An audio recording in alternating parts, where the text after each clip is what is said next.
ஒரு 300 கோடி பட்ஜெட்டில் வந்து ஒரு 3 படம் எடுக்கிறோன்னா அது வந்து ஒரு 1000 கோடி கிட்ட வருது. அப்படிதான் நான் சொன்னேன். ஆனால் ஒரே படத்திலே வந்து 1000 கோடி எட்டுன்னு நான் சொல்லலை. ஆனால் அது எட்டிடுச்சின்னு சொல்கிறாங்க. அது எட்டுறதுக்கான வாய்ப்பு இருக்குது. ஆனால் அதை இப்போ ஒரு நாள் 2 நாளில் வரக்கூடிய தகவல் சொல்கிறாங்க. ஆனால் இந்த தகவல்லாம் உண்மையான தகவலா இவங்க சொல்லலாம். ரொம்ப திடீர்னு ஒருத்தர் சொல்கிறான். என்னன்னு கேட்டினா லியோ படத்தோட இது குறைவான வசூல் 146 கோடி அப்படின்னு நீங்கள் சொல்கிறீங்க. இதை யார் சொன்னாங்க? கல்பாத்தி ஃபேமிலி சொன்னாங்களா? அவங்க சொன்னதை நம்ப முடியும். இந்த சினிமா விமர்சகர்கள் இருக்காங்கல்ல, இந்த பீலா பிஸ்மி, அந்தப்புறம் அந்தணன், இவங்கெல்லாம் சொன்னா லியோவில் வசூலே இல்லைன்னா நல்லா அழுத்தமாக போடுங்க. அந்தப்புறம் அந்தணன், இந்த பீலா பிஸ்மி, இவங்கெல்லாம் சொன்னது கேட்டிங்கன்னா வசூலே ஆகலன்னா. ஆனால் இப்போ என்ன சொல்கிறேன்னு கேட்டிங்கன்னா அப்படியே பிளேட்டை மாற்றுறானுங்க. என்னன்னு கேட்டிங்கன்னா லியோ படத்தை காட்டிலும் கோட் படம் வந்து வசூல் குறையுது. சில சமயங்களில் சார் 500 கோடி 1000 கோடின்னு அஃபிஷியலாக ரிப்போர்ட் சொல்கிறப்ப விளம்பரங்களுக்காக தயாரிப்பு நிறுவனமே போய் சொல்லுதோம். அப்படியும் கூட நடக்குது. சூர்யா படமும் வந்து அதாவது கங்குவாவும் வேட்டையினும் போதுனா வேட்டையின் கிட்ட கங்குவா சிக்கி சிதிரமாயிடும். ஏன்னா இங்கே வேல்யூ இருக்குல்ல சார். அதில் நீங்கள் வந்து ரஜினியோட வந்து சூர்யாலாம் மோதும். அதனால அவங்க தள்ளி வைக்கிறது நல்லது தான். ஒரு 15 நாளில் ஒரு மாதம் தள்ளி வச்சாலும் கங்குவா சேஃபாக இருக்கும். ஞானவேல் ராஜா வந்து மிகப்பெரிய அறிவாளி, பிஸ்னஸ் மேக்னெட் சொல்லுவாங்கள்ல பல பேரை. அந்த மாதிரி வந்து ஒரு பிஸ்னஸ் மேக்னெட். அவனுக்கு தெரியும் யார் யாரோட மோதணும். சார் கோட் படம் பார்த்தீங்களா? பார்த்து சொல்லுங்கள். பார்த்தீங்களா? முதல் நாள் வசூல் ஏஜிஎஸோட அஃபிஷியலாக சொல்லியிருந்தாங்க 126 கோடின்னு. இப்போ எவ்வளோ சார் வசூல்? சார் ஒரு விஷயம் நான் சொல்லுங்களேன். முதல்ல இந்த தயாரிப்பாளர் அல்லது வந்து இயக்குனர் கூட சொல்ல முடியாது கேட்டாங்க. ஒரு படத்தோட வசூல் எவ்வளோன்றது தயாரிப்பாளர் சொல்லணும், பகிரங்கமாக வெளிப்படையாக சொல்லணும். அவங்க ஒன்று. ஏன்னா அதை தாண்டி வந்து ஒரு டிஸ்ட்ரிபியூட்டர் லெவலில் அவங்க சொல்லுவாங்க. அவங்களுடைய ஏரியாவில் மட்டும் எவ்வளோ வசூலாச்சுன்னு சொல்ல முடியும். ஒரு ஆத்தென்டிகேஷன் சொல்கிறேன். அதை தாண்டி தியேட்டர் உரிமையாளர்கள் சொல்ல முடியும். இன்றைக்கி எங்கள் தியேட்டரில் இவ்வளோ வசூலாச்சு அப்படின்னு சொல்ல முடியும். இதை கடந்து வேறு யார் சொன்னாலும் அது ஃபேக். அது ஃபேக். அது எப்படி வேணால் எடுத்துங்க. அது கூட இருக்குது குறைவாக இருக்குன்றதுலாம் வேறு. ஒன்று ஒரு படத்தோட தயாரிப்பாளர் சொல்லணும், அல்ல டிஸ்ட்ரிபியூட்டர் சொல்லணும், தியேட்டர் ஓனர் சொல்லலாம் எவ்வளோ கரெக்ஷன் ஆகிருக்கு. அதை தாண்டி யார் சொன்னாலும் அவங்களுக்கு சொல்லக்கூடிய தகவல் கூட தவறான தகவல் கூட இருக்கலாம். சில பேர் சொல்கிறாங்கல்ல, ஒரு சிலர் சொல்கிறாங்க, சார் நீங்கள் சொன்னீங்க 1000 கோடி வர்த்தகத்தை விட்டுட்டு விஜய் அரசியலுக்கு வராரு சொன்னீங்க, அது இன்னைக்கு உண்மையாயிடுச்சு சார். 1000 கோடி சொன்னேன். நான் சொன்னேன் அது உண்மை இல்லைன்னு. ஏன்னா நான் சொன்னது ஒரு வருஷத்துக்கு 1000 கோடி வர்த்தகத்தை விட்டுட்டு வராது தான் நான் சொன்னேன். வர்த்தகன்றது வியாபாரம்ன்றது அவருடைய சம்பளம் இல்லை, வர்த்தகம். ஒரு படத்தை சுற்றி இவ்வளோ வர்த்தகம் இருக்குது, விஜயை சுற்றி இவ்வளோ வர்த்தகம் இருக்குது. ஏன்னா அது வந்து அந்த பட தயாரிப்பாளர் அவருடைய வந்து முதலீடு, அவருக்கு கிடைக்கக்கூடிய லாபம், தியேட்டர் டிஸ்ட்ரிபியூட்டர் கிடைக்கக்கூடிய லாபம், தியேட்டர் உரிமையாளருக்கு கிடைக்கக்கூடிய லாபம், அங்கே பாப்கார்ன் விற்கிறவங்களுக்கு கிடைக்கக்கூடிய லாபம். ஆமாம், எல்லாத்தையும் ஸோ ஒரு அந்த மக்கள் வரும்போது வந்து பார்த்தீங்கன்னா அங்கே இந்த ஊடுபயிர் மாதிரி ஒரு படம் பார்க்க வரும்போது அங்கே என்னெல்லாம் வேறு என்னெல்லாம் வந்து இருக்குது. ஒரு மாலில் போகிறாங்க, ஒரு பெரிய ஒரு ஜனசமூகம் வருது, விஜய்க்காக அந்த கூட்டம் வருது.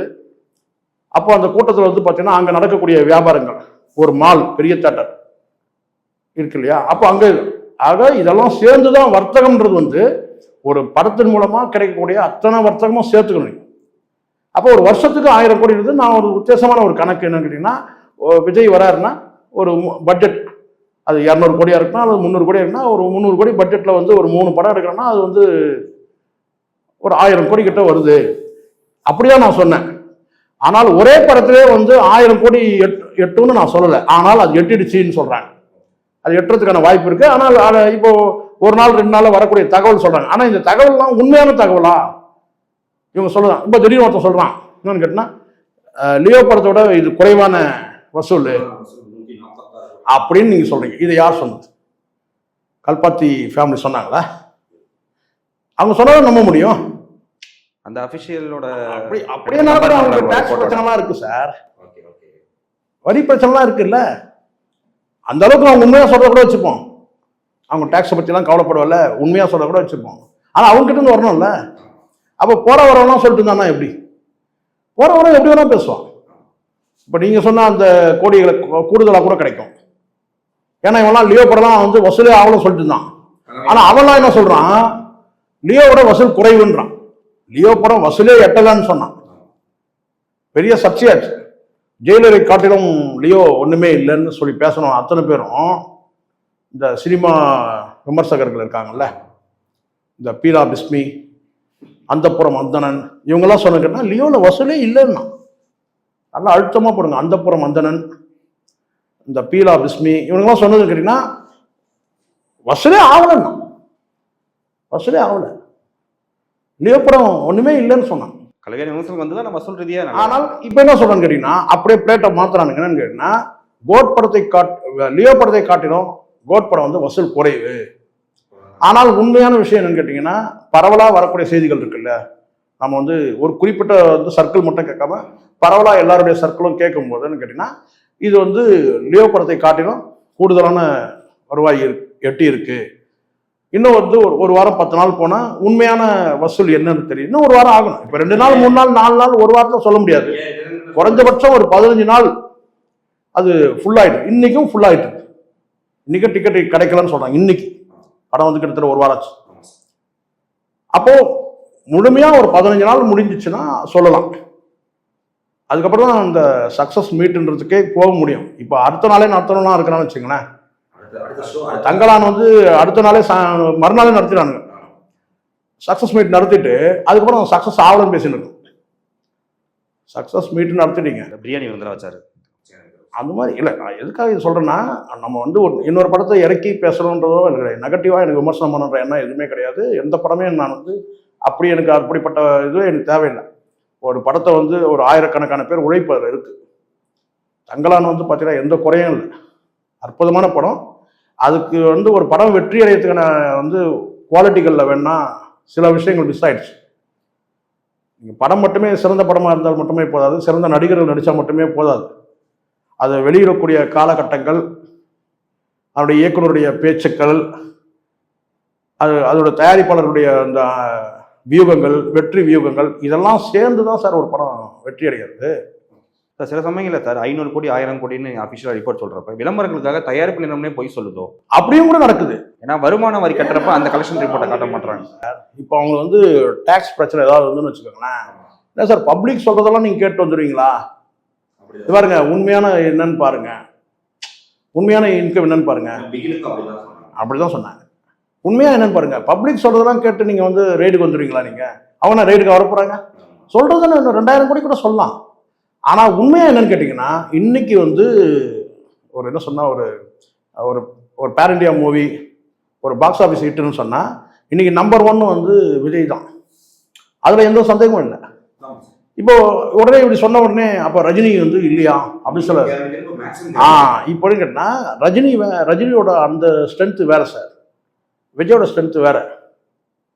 சரிங்களா? நீங்க வந்து சொல்லலாம் ரஜினி வந்து ஒரு சீனியாரிட்டி இருக்கு, இன்னைக்கும் அவர் வந்து போராடுறாரு, உழைக்கிறாரு அப்படின்றது அது வேற, அது பெருமைக்குரிய விஷயங்கள் அதெல்லாம். ஆனால் வந்து ஒரு போட்டியிடக்கூடிய இடத்துல வந்து பார்த்தீங்கன்னா வசூலில் போட்டியிடக்கூடிய இடத்துல வர்றது இல்லை ஒரு பெரிய ஹிட்டு கொடுக்கறதுன்றது வந்து பார்த்தீங்கன்னா விஜய் தான் தராரு.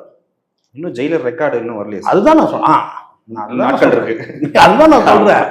இப்போ நான் என்ன சொன்னா உடனே ரஜினிக்கு எதிராக பேசுறாரு அப்படி இல்லை. ரஜினி வேற சார், ரஜினியோட லெவல் வேற. அவர் இந்த வயசுல வந்து இவ வந்து பார்த்தீங்கன்னா அதை நிற்க வைக்கிறாருல, அந்த வாய்ப்பு எல்லாருக்கும் கிடைக்குமா நான் சொல்ல முடியாது. கிடைக்கலாம் இல்லை கிடைக்காம கூட. இந்த வயசுல வந்து அந்த சூப்பர் ஸ்டார் அந்த பட்டத்தை தக்க வைக்கிறதுன்னு ஒன்று இருக்குல்ல. சூப்பர் ஸ்டார்னா அது அவர் தான். அவர் காலத்து இந்த நடிகர்கள்லாம் இப்போ அதை தக்க வைக்கிறதுக்கு போராடுறாருல, கேரக்டர் ஆர்டிஸ்டா மாறிட்டாங்க. எல்லாம் போயாச்சு சார். பல பேர் இறந்தே போயிட்டாங்க. அவர் கூட பயணிச்ச பல பேர் இன்னைக்கு இல்லை. சரிங்களா? அவரை உருவாக்குற வந்து பாலச்சந்தர் மட்டுமே இல்லை, அதுக்கப்புறம் அவருடைய பயணிச்சு அவருடைய இயக்குனர் பழைய இயக்குனர் போயிட்டாங்க. இன்னைக்கு வர யங்ஸ்டர் வந்து அது வந்து இயக்குனர்களோட அவர் வந்து இளமை இயக்குனரோட உடனே அதுவே பெரிய விஷயம் தான். அது பெரிய விஷயம். ரஜினியோட இது வேற. ரஜினி வந்து ஆனால் ரஜினியை ஒப்பிடும் போது பார்த்தீங்கன்னா விஜயை ஒப்பிடும் போது சிறுமப்படுத்தி ஒப்பிட வேண்டிய அவசியம் கிடையாது. அவருடைய இடத்துல அவர் மேலே போயிட்டு இருக்காரு. இப்போ அந்த இடத்துல வந்து பார்த்தீங்கன்னா இப்போ நான் ரஜினிக்கு வந்து பார்த்தீங்கன்னா சம காலத்தில் வந்தவங்க தான் மற்ற படங்களை நான் சொல்கிறேன். நீங்கள் வந்து மற்ற ஹீரோக்கள் விஷ்ணுவர்த்தனா இருக்கட்டும், இங்கே கர்நாடகாவில் இல்லை இங்கே சிரஞ்சீவி இருக்கட்டும், அவங்க நிலைமையெல்லாம் என்னன்னு பாருங்க. நீங்கள் அதெல்லாம் பார்த்துட்டு நீங்கள் ரஜினியை பார்த்தீங்கன்னா ரஜினி வேறு. அமிதாப் பச்சன் எடுத்துங்க, அவங்கெல்லாம் பார்த்து நீங்கள் ரஜினியை பார்த்தீங்கன்னா ரஜினி இன்றைக்கும் அவருடைய இடத்த வந்து தக்க வைக்கிறதுக்காக தான் அவரே சொல்லிட்டாரு, அந்த சூப்பர் ஸ்டார் பட்டம் வாங்குறது பஸ்ஸில் தக்க வைக்கிறதுக்கு நான் பெரிய போராட்டமே நடத்துகிறேன், போராடுறேன். உண்மை தானே? இந்த ஹெல்த் வைஸ் அவருடைய ஹெல்த்தையும் கணக்கில் எடுக்கணும். நீ நிற்கிறாருன்னா அது ஒரு பெரிய விஷயம். வருஷத்துக்கு ஒரு படம் கூட தரட்டும். ஆனால் அதை ஒப்பிட்டு ரஜினியை ஒப்பிட்டு வந்து இவரை சிரமப்படுத்தக்கூடாதுன்ற யாரை விஜய் சார். விஜய்க்கு வேற லெவல். இன்னைக்கு வந்து நம்பர் 1 நம்பர் 2லாம் நீங்கள் பார்த்தீங்கன்னா கூட இன்னைக்கு எல்லா வகையிலும் நம்பர் 1 இருக்கிறது யாருன்னு கேட்டிங்கன்னா இவர் தான். வயசு மட்டும்தான் வித்தியாசம்.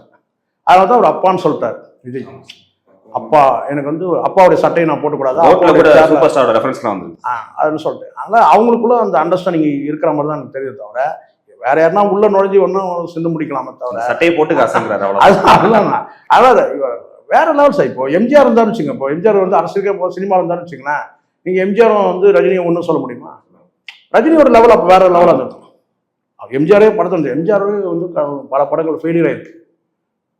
இப்போ தைரியமாக சொல்லலாம், ஏன்னா எம்ஜிஆர் வந்து சம்மந்தமாக யாரும் கேட்க வர மாட்டாங்க. உண்மையாக வந்து ப்ரொஃபஷனலாக படங்கள் அவுட் ஆயிரும். அப்படியே சார் தோல்வியே பார்க்காத அதெல்லாம் கிடையாது, சும்மா அதெல்லாம் சொன்னது. அதெல்லாம் மதுரை மீட்ட சுந்தரபாண்டியன் கூட ஒரு ஆட்சிக்கு வந்த பிறகு எடுத்த படம் தான். அதுவே கமர்ஷியலாக வந்து ஹிட்டு கிடையாது. அதை சொல்லலாம் வேணாம். எம்ஜிஆர் படங்களும் வந்து பார்த்தீங்கன்னா வந்து சரிவை நோக்கிய படங்கள்லாம் இருக்குது, அது கடந்த காலத்தில் இருக்குது, இல்லாமலாம் கிடையாது. வந்து அதை வந்து இன்னைக்கு அதை பேசக்கூடிய யாரும் இருக்க மாட்டாங்க. இந்த தயாரிப்பாளர் இருக்கிறதுக்கான வாய்ப்பு இல்லை. எம்ஜிஆர் படங்களும் சரிவை சந்திச்சுக்கு, நான் தோல்வின்னு சொல்லலை, ஒரு என்ன சொன்னா கமர்ஷியலாக வந்து சரிவை சந்திச்சிருக்கும். அப்படி பார்த்தா இன்னைக்கு வந்து ரஜினி படம் வந்து பார்த்தீங்கன்னா கமர்ஷியலாக வந்து சரிவை நோக்கி தான் இருக்க தவிர தோல்வின்னு சொல்ல முடியாது. சில படங்கள் சரிவை நோக்கி இருக்கு, அது விஜய்க்கும் இருக்கு. கடந்த காலத்தில் ஒரே படம் மாதிரியாக வந்து சம அளவில் யாருக்கு வெற்றின்றது நடுவில் விஜய் சாருக்கும் வந்து பார்த்தீங்கன்னா பெஸ்ட்டு. சார் இப்போ கோட்டு எவ்வளோ வசூலானாலும் இப்போ அடுத்த மாதம் 10ஆம் தேதி அக்டோபர் வேட்டையன் வருது, முறியடிக்க வாய்ப்பு இருக்குமா சார்? அஃபிஷியலாக இன்னும் டிக்ளேர் ஆகலை. ஆனால் வந்து கங்குவா படம் தள்ளி போன போது அந்த பேச்சுக்கள் வந்து என்ன அக்டோபர் 10 வந்து வேட்டையன் படம் வருது அப்படின்னு சொல்லிட்டு. இந்த லால் சலாமோட அந்த மைண்ட் செட் வச்சு பார்க்க முடியாது. அதாவது கெஸ்ட் ரோல் பண்ணுறாரு, அது வேற, இந்த காம்போ வேற. இந்த படம் வந்து பார்த்தீங்கன்னா வந்து இதே ஈக்குவலாக வந்து கண்டிப்பாக. ஆமாம், ஜெயிலரை விட ஒரு பெட்டராக இருக்கும்னு நினைக்கிறேன் வேட்டையன். ஏன்னா இது வரைக்கும் எந்த கதையில் எந்த லீக்கேஜ் எதுவுமே ஆகலை, எது சம்மந்தமாக வரல. ஸோ அதனால் வந்து நிச்சயமாக வந்து ஜெயிலரை விட ஒரு படி மேலே போய் இருக்கலாம்னு நான் நினைக்கிறேன். பாசிட்டிவாக நம்ம நினைப்போம். ஆனால் கங்குவா படம் வந்து தள்ளி வச்சதுக்கு காரணம்னு கேட்டிங்கன்னா வந்து கங்குவாவுக்கு எதுவும் சேதாரமாயிடக்கூடாது. ஆமாம், ஏன்னா அவங்களுக்கு வந்து பார்த்தீங்கன்னா வந்து ஒரு ஈக்குவலாக சில பேர் சொல்கிறாங்கல்ல, சூர்யா படமும் வந்து ரஜினி படமும் மோதத்தை வந்து விரும்பலைன்னு சொல்லிட்டு 2 தரப்புலையுமே வந்து சேதாரம் ஏற்படுறதுக்கான அந்த வாய்ப்புன்னு சொல்கிறாங்க இல்லையா, அதை நான் ஒத்துக்க மாட்டேன். ரஜினி படம் எந்த சேதாரமும் ஆகாது, கங்குவா சேதாரம் ஆகிடும். ஏன்னா இங்கே ஈக்குவல் மோதல்னு ஒன்று இருக்குல்ல. நீங்கள் அஜித்தை சொல்லுங்க, விஜய் சொல்லுங்க சார். இதே நீங்க பேட்டை விசுவாசம் வந்ததே சார், ரஜினியோட அஜித்தும் போட்டி போட்டிருக்காரு, ஜெயிச்சிருக்காரு. ஆமா, அதான் அந்த படம் வந்து பார்த்தீங்கன்னா வந்து பேட்டை படம் வந்து பார்த்தீங்கன்னா கொஞ்சம் இதுவாச்சு. அது வந்து ஈக்குவல் தான் சார். அஜித் விஜய் கொண்டு வந்து நீங்க சூர்யா கிட்ட கொண்டு வந்து ஒப்பிட முடியாது சொல்லுவாங்க. அது அவங்க அப்பாவே ஒத்துக்க மாட்டாரு. யாரு? ஆனா இந்த படத்துக்கு கொஞ்சம் ஓவர் எக்ஸ்பெக்டேஷன் இருக்கு. அதனால கங்குவா வந்து விஜய் படமும் ரஜினி படமும் ஒன்னா வந்து மோதுது சொன்னா 2 பக்கமும் சேதாரமாகும். அதே மாதிரி வந்து அஜித் படமும் ரஜினி படமும் போதுன்னா 2 பக்கம் கூட சேதாரம் நடக்கலாம். ஆனால் சூர்யா படமும் வந்து அதாவது கங்குவாவும் வேட்டையனும் மோதுனா வேட்டையன் கிட்ட கங்குவா சிக்கி சிதிலமாயிடும், சேதாரம் ஆயிடும். அது உண்மை. அது ஏன்னா இங்க வேல்யூ இருக்குல்ல சார், ஹீரோக்களுக்கு ஒரு வேல்யூ இருக்குல்ல. அதில் நீங்க வந்து ரஜினியோட வந்து சூர்யாலாம் மோத முடியாது. நான் சொல்ல வேட்டையனோட வந்து கங்குவா மோத முடியாது, அதுக்காக சொல்ல வரேன். அதனால அவங்க தள்ளி வைக்கிறது நல்லதுதான். ஒரு 15 நாள் ஒரு மாசம் தள்ளி வச்சாலும் கங்குவா சேஃபா இருக்கும். எஸ், அந்த மனநிலை சூப்பர் ஸ்டாருக்கு இல்லை. இவர் பெரியவர்னு விட்டு கொடுக்குறாரு அப்படின்னு சொல்ல முடியாது. பெரியவர் சின்னவர் கிடையாது. இங்க வந்து என்னன்னா அவங்க தான் முடிவு எடுக்கிறாங்க. யார் முடிவு? கங்குவா அந்த கம்பெனி, அதாவது அந்த டீம் தான் முடிவு பண்ணுது. ஆமா, ஏன்னா அங்க வந்து ஞானவேல் ராஜா வந்து மிகப்பெரிய அறிவாளி, பிஸ்னஸ் மேக்னெட் சொல்லுவாங்கல்ல பல பேரை. அந்த மாதிரி வந்து ஒரு பிஸ்னஸ் மேக்னெட். அவனுக்கு தெரியும் யார் யாரோட மோதணும் அப்படின்னு சொல்லிட்டு தெரியும். அதனால் பேசுறதெல்லாம் நல்லா பேசுவான். இது பேசலாம் ரொம்ப அக்கறையாக இருக்கும். கங்குவா 2 பற்றி சொல்கிறாரு. எந்த படமும் போட்டி போட முடியாது கங்குவா 2 ஏதாவது சேதாரம் ஆச்சுன்னா கங்குவா வந்து கண்டிப்பா வந்து இவன் வாயை வச்சிருந்தா போதும். இங்க வாயை வச்சு சும்மா இருக்க மாட்டாங்க சில பேர். இந்த தங்கலான் படம் பாருங்க, ரொம்ப நல்ல படம் சார். கடுமையான உழைப்பு விக்ரம்து, அவன் வாயால கெட்டுது. இப்போ சோஷியல் மீடியாவில் வந்து என்ன சொல்லிருக்கான், திட்டமிட்டு ஃபெயிலியர் ஆக்கிட்டாங்க. உன் வாயை வச்சுன்னு இருந்தா உனக்கு ஏன்டா இந்த பிரச்சனை? நான் சொல்றேனே, இங்க வந்து முன்னாடிலாம் வந்து பார்த்தீங்கன்னா வெறும் ஆன் ஸ்கிரீனை மட்டும் பார்த்தாங்க சார். ஆன் ஸ்கிரீனில் என்ன பேசப்படுது இந்த படம், அதை மட்டும் பார்த்தாங்க. இப்போ என்ன செய்யறாங்க கேட்டினா, அந்த படத்தில் நடித்த நடிகர் வந்து ஆன் ஸ்கிரீன் வெளியில என்ன பேசுறாரு, அந்த இயக்குனர் வந்து ஆன் ஸ்கிரீனுக்கு வெளியில என்ன பேசுறதுலாம் மக்கள் பார்க்குறாங்க. இன்னும் கோட்டு கூட இப்போ வைபவும் பிரேம்ஜியும் நிறைய ஹைப் ஏற்றிட்டாங்க, நிறைய விஷயங்கள் பேசினாங்க. இப்போ விஜய் எடுத்துக்க, விஜய் வந்து அரசியல் மட்டுமே பேசினார், அவ்வளோதான். அரசியல் கூட என்ன பேசுறாரு, நீட்டு இந்த மாதிரி பிரச்சனைலாம் எடுத்து விட்ட போது பேசுறாரு, அவ்வளோதான். அதை தாண்டி எதுவுமே ரொம்ப வார்த்தைகளை அளந்து போட்டார். ஆனால் இதே வந்து ஆம்ஸ்ட்ராங் அவர்களுடைய மரணத்துக்கு பிறகு இவன் ரஞ்சித் பேசின பேச்சுக்கள் எல்லாமே வந்து பார்த்தீங்கன்னா வந்து ஒரு சார்பு நிலை அல்லது சவால் இப்படி தான் இருந்தது. நீங்கள் எமோஷனலாக பேசுறது பெருசு இல்லை சார். இங்கே எல்லா மக்களும் இருக்கிறாங்கல்ல நீங்கள் பேசுறதை கேட்கறதுக்கு. ஒரு குறிப்பிட்ட ஒரு சமூகத்தில் இப்போ ஒரு கட்சியினர் பேசுகிறாங்கன்னு வச்சுங்களேன், இப்போ ஒரு குறிப்பிட்ட ஒரு பெரிய கூட்டம் இருக்குது, ஒரு கட்சி கூட்டமாக இருக்குன்னு வச்சுங்களேன், நீங்கள் அங்கே பேசும்போது வந்து பார்த்தீங்கன்னா அங்கே இருக்கிற மக்கள்லாம் கை தட்டுறாங்க, நீங்கள் உற்சாகமாக நீங்கள் பேசுவீங்க. ஆனால் அந்த பேச்சுக்களை எல்லா தரப்பு மக்களும் பார்க்குறாங்கல்ல. நான் சொல்றது வந்து வன்மத்தோட பேசவே இல்லை. ரஞ்சித் மிகப்பெரிய சிறந்த கலைஞர், மகா கலைஞர். அதுதான் நான் என்ன சொன்னேன், நீங்க ஸ்கிரீன்ல என்ன பேசுறீங்களோ அதை அப்படியே கொண்டு வந்து நீங்க என்ன செய்யணும், வெளியிலையும் பேசுறீங்க. நான் கேட்கிறேன், ரஞ்சித் கிட்ட இருக்க குறையே அதுதான். இப்போ நீங்க வந்து பார்த்தீங்கன்னா பொங்கல் இல்லை, ஒடுக்கப்பட்டோம் நசுக்கப்பட்டோம் பொங்கல் இல்லை, ஒரு அந்தப்புறம் அந்தனன்றவன் யோகி பாபு மேல ஒரு குற்றச்சாட்டு வைக்கிறான், வச்சுட்டு ஈத்தரைன்னு பேசுறான். ஈத்தரைன்றான் ஒருத்தன் வந்து நான் செய்யறான், ஒருத்தன் குழந்தை மேல சத்தியம் பண்ணுறான், குப்பைன்னு பேசுறான். அவனும் ஒடுக்கப்பட்டவன் தானே. இப்போ சினிமாவுக்குள்ள சண்டை இருந்தா ஒரு தயாரிப்பாளருக்கும் ஒரு இயக்குனருக்கும் சண்டை, ஒரு தயாரிப்பாளருக்கும் நடிகருக்கும் சண்டைனா பரவாயில்ல. இவனுக்கு சினிமாவை விமர்சனம் பண்றவனுங்க, இவனுக்கு வந்து என்ன செய்யறாங்கன்னா ஒரு பொய்யான ஒரு குற்றச்சாட்டை வைக்கிறாங்க. இல்லை அது உண்மையான குற்றச்சாட்டை கூட இருக்கட்டுமே, ஆனா சம்பந்தப்பட்ட நடிகரை வந்து ஈத்தரைன்ற ஒரு வார்த்தை பயன்படுத்துறான். அப்ப இந்த ரஞ்சித் ஏன் பொங்கல? ரஞ்சித் பொங்கி இருக்கணும்ல. இதான் ஒடுக்கப்பட்டவன் நசுக்கப்பட்டவன், நீ பொங்குறாள் இல்ல, ஸ்கிரீனுக்கு வெளியும் பொங்குற இல்ல. சினிமா வட்டாரத்திலே ஒருத்தனை வந்து பார்த்தீங்கன்னா வன்மத்தோட அடிக்கிறாங்க, நீ வேடிக்கை தானே பார்த்த, நீ பதில் கூட பேசவே இல்லையே. அது எப்படி இந்த மாதிரி சொல்லலாம்னு சொல்லி ஒரு குரல் கொடுத்துருக்கணும்ல நீ. இப்ப புரியுதுங்களா? இவங்கெல்லாம் வேலைதாரி, உங்க வேஷம் என்னன்றது தெரிஞ்சுக்கிறாங்க. நீ சொன்னதுதான் நான் கேட்கிறேன். நாங்க தான் மெட்ராஸ் ஆளுவோம், நாங்க 40% இருக்கணும், நாங்க தான் மெட்ராஸ் ஆளுன்னு சொல்றோம். அந்த 40% வந்து தங்கலான் படத்தை பார்த்துருந்தாலே படம் வந்து சக்சஸ். வர சொல்லுங்க, ரஞ்சித்தை உட்காந்தே பேசலாம். நீங்க தானே சொன்னீங்க சார் 40% நாங்க வந்து மெட்ராஸே நாங்க தான் ஆளுவோம். மெட்ராஸ் நீங்களா? நீங்க இல்ல சார், நீங்க வேற பதறீங்க. நீங்க இல்ல சார், நான் சொல்ற ரஞ்சித் தான் சொல்றேன். நாங்க தான் மெட்ராஸ் ஆளுவோம், நாங்க 40% இருக்கணும், சந்தோஷம், மகிழ்ச்சி. அந்த 40% மக்கள் வந்து பார்த்தீங்கன்னா இந்த தங்கலான் படத்தை பார்த்துருந்தாலே போதுமே, அடுத்த நாள் காலி ஆயிடுச்சு. இப்போ புரியுதுங்களா? இங்க சினிமாவை மக்கள் வந்து சினிமாவா பார்க்குறாங்க. ரஞ்சித்தை நான் பார்க்குறேன் சார், நான் வந்து ஒடுக்கப்பட்ட சமூகத்தை சார்ந்தவன் கிடையாது, சரிங்களா? ஆனால் நான் சொல்றேன், ரஞ்சித் வந்து மகா கலைஞர். நான் மெட்ராஸ் படம் போகும்போது முதல்ல வந்து பேரெல்லாம் பார்க்கல, பெருசாக விட்டுட்டேன். அதுக்கப்புறம் எல்லாம் முடிஞ்ச பிறகுதான் அந்த பேர் யாருன்னு பார்த்தேன். யார் அது ரஞ்சித் அப்படின்றத வந்து யார் அது ரஞ்சித் நான் பார்த்தேன், படம் மோசம் பார்த்தேன். ஏன்னா அதுல இருக்கிற கருத்துக்கள், அவர் படத்துல ஹீரோயின்ஸ் கொடுக்குற கேரக்டர்ஸ்லாம் செப்பரேட்டா தனியாவே இருக்கு சார். நானும் ஒரே சுருக்கமா முடிச்சிடல, ரஞ்சித் வந்து மகா கலைஞர், சந்தேகமே கிடையாது. ஆனா நீங்க தங்கலான் மாதிரி ஒரு அற்புதமான ஒரு படைப்பை எடுத்துட்டு அது தோல்வி அடைந்த காரணமே நீயே இருந்துட்டு அதுக்கப்புறம் திட்டமிட்டு தோற்கடிக்கப்பட்டது என் படம், வாயை மட்டும் நீ கம்முன்னு வச்சிருந்தாலே போதும், கொஞ்ச நாளைக்கு வந்து அமைதியா இருந்தாலே போதும். ஏற்கனவே இங்க நெரேட்டிவ் செட் பண்றாங்க சார். கபாலி ஹிட்டு, காலா படம் கூட வந்து பாத்தீங்கன்னா வந்து பெரிய தோல்விலாம் கிடையாது. ஆனால் ஒரு நெரேட்டிவ் செட் பண்றாங்க.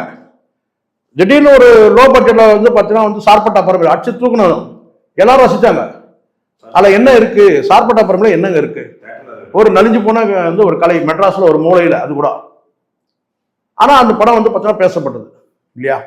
அப்போ வந்து பாத்தீங்கன்னா நீங்க ஒரு வருஷமா உழைக்கிறீங்க, கடுமையான உழைப்பு கொட்டுறீங்க, உங்களுக்கு எவ்வளவு பொறுப்பு வேணும், எவ்வளவு பொறுப்பு வேணும். இங்க எல்லாமே வெற்றி அடைஞ்சால் மட்டுமே தான் இங்க நிக்க முடியும். 4 படம் 5 படம் 10 படம் கொடுத்துட்டவங்களாம் காணாம போயிட்டாங்க. பல பேர் இருக்கிறாங்க. பெரிய லிஸ்டே எடுக்கலாம். அது இயக்குனர் கூட இருக்கட்டும். ஏன்னா இன்னைக்கு கொஞ்சம் ஒரு செல்வாக்கா ஒரு பணத்தோட வாழ்ந்துட்டு இருக்கலாம், அவ்வளவுதான். ஆனா அடையாளமே எல்லாம் போயிட்டாங்க. சினிமாவில் அவங்க எப்போ இருந்தாங்க எப்போ போனாங்கன்னு தெரியாம போயிடுச்சு. பல பேர் இருக்கிறாங்க. பிளாக் அண்ட் ஒயிட் காலத்துலேருந்து எடுத்தா நிறைய நம்ம வரலாறு பேசலாம். நீங்க வந்து கேட்டீங்கன்னா ஒரு ஆன் ஸ்கிரீன்ல நீங்க வந்து என்ன பேசுறீங்களோ அதை நீங்க அப்படியே நீங்க ஸ்கிரீனுக்கு வெளியும் நீங்க பேசும்போது ரெண்டையும் ஒன்னா கனெக்ட் பண்ணி பார்க்குறாங்க. ஆவேசப்படக்கூடாது சார். இங்க இழப்புகள், மனித இழப்புகள் இருந்துகிட்டே இருக்கும். பல கேள்விகள் இருக்கலாம்.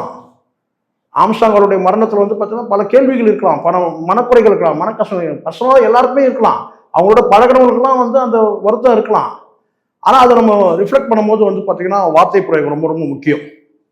நான் சொல்றது புரியுதுங்களா? இது எங்கேயோ போய் எங்கேயோ வந்துட்டோம். நான் சொல்றது என்னன்னு கேட்டிங்கன்னா, இங்கே வந்து நான் சொல்லக்கூடியது கேட்டிங்கன்னா, படங்கள் வந்து பார்த்தீங்கன்னா மக்கள் வந்து சினிமாவை எல்லா சினிமாவும் வந்து ரசிக்கிறதுக்கு தயாராக இருக்கிறாங்க. இங்கே எடுக்கக்கூடிய நடிக்கக்கூடிய நடிகர்கள், இயக்கக்கூடிய இயக்குனர்கள், தயாரிக்கக்கூடியவங்க இந்த காம்போ வந்து கரெக்டாக இருந்துச்சுன்னா போதும், படம் வந்து சக்ஸஸ் ஆகிடும். இப்போ வந்து விஜய் இந்த இந்த இந்த வெற்றி எப்படி கொடுக்க முடியுது கோர்ட்டில்? நீங்களே சொல்லுங்க. அங்கே வந்து வெங்கட் பிரபு, அதை தாண்டி இது ப்ரொடக்ஷன் யூனிட் கல்பாத்தி, விஜய், இந்த காம்போ கரெக்டாக செட் ஆயிடுச்சு. படம் ஹிட் ஆயிடுச்சு. இதே கூட வந்து பார்த்தீங்கன்னா நீங்கள் வந்து லியோலேயே வந்து இதே தான். ஆனால் அங்கே கொஞ்சம் சில தடுமாற்றம் இருந்துச்சு. அதுதான் நான் சொல்றேன். அதனால வந்து பாத்தீங்கன்னா இப்படி வந்து இந்த காம்போ வந்து வெற்றிக்கான காம்போ. இதுதான் 3 முக்கியம். ரொம்ப தயாரிப்பாளர், சூப்பர் யார் நடிக்கிற ஹீரோ, அதுக்கப்புறம் இயக்குனர், இந்த கெமிஸ்ட்ரி கரெக்டாக வந்துச்சுன்னா படம் வந்து. ஸோ இதுவரை உங்கள் நேரத்தை செலவிட்டு உங்கள் கருத்துக்களை சொன்னதுக்கு மிக்க நன்றி சார். நன்றி.